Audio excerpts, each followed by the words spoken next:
প্রিয় ইসলামী ভাইয়েরা, আমরা নবী সাল্লাল্লাহু আলাইহি ওয়াসাল্লামের উম্মতি। আর উম্মতিকে কেমন হতে হবে শুনুন। উম্মতিকে কেমন হতে হবে? উম্মতি এমন হবে কি নবীর ইশারায় যাতে নিজের জানকে তার কদমে উৎসর্গ করে দেয়।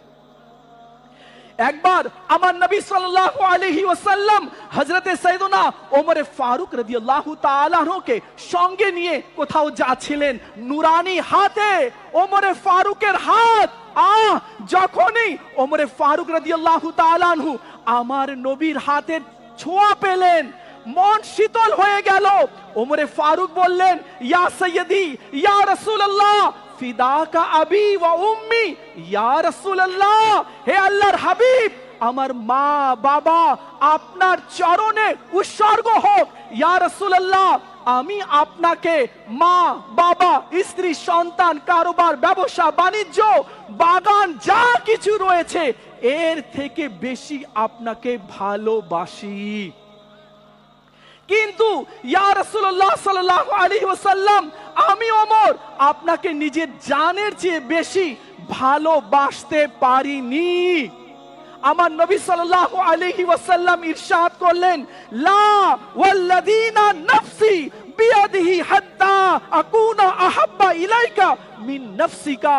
এ ওমর শুনো, রব্বে কাবার শপথ, রব্বে কাবার কসম, আমি নবী বলছি, যতক্ষণ তুমি নিজের জানের চেয়ে বেশি আমাকে ভালোবাসবে না, ততক্ষণ তুমি কামিল ঈমানদার হতে পারবে না।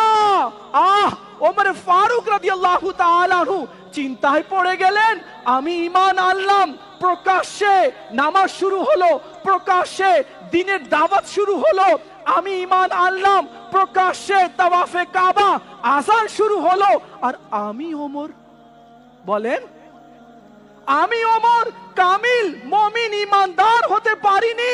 আমার নবী বলেন, না, যতক্ষণ ওমর রাদিয়াল্লাহু তাআলা আনহু, যতক্ষণ না তুমি নিজের জানের চেয়ে বেশি আমাকে ভালোবাসবে না, ততক্ষণ তুমি কামিল ঈমানদার হতে পারবে না।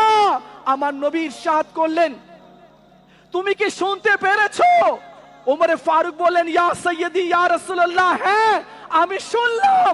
এবার শুনুন ইয়া হাবিবাল্লাহ, এই ওমর আপনাকে এখন নিজের জানের চেয়ে বেশি ভালোবাসে।